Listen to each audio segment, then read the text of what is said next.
So today I wanted to take just a second to demonstrate how to both remove and reinstall the rear shock spring from your 11/6 shock.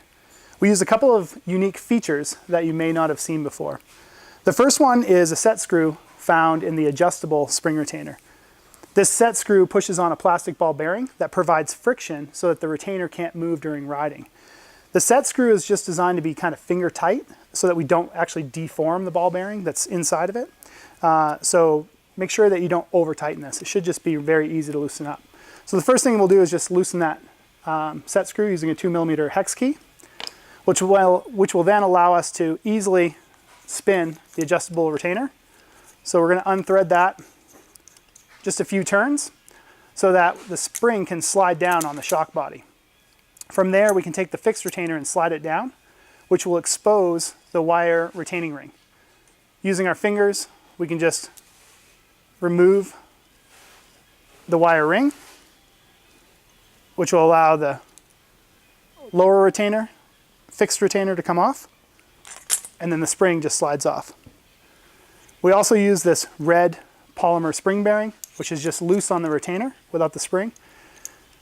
The red polymer bearing needs to always sit on the adjustable retainer and never on the lower fixed retainer.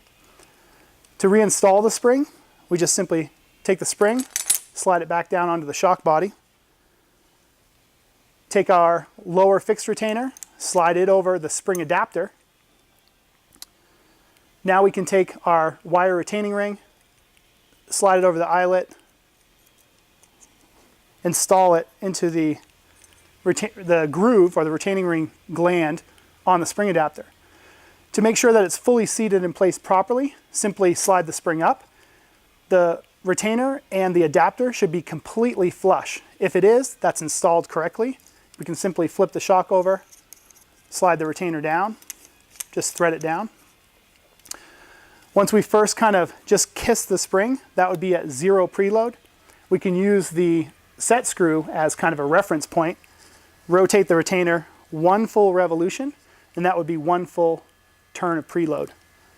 From there, we take our 2mm hex key, and again, tighten it down, just finger tight. If this is set properly, the retainer will have enough friction that it makes it hard to turn, but it can still move by hand. So that's just a quick demonstration on our spring system and how to both remove and reinstall it. Thanks.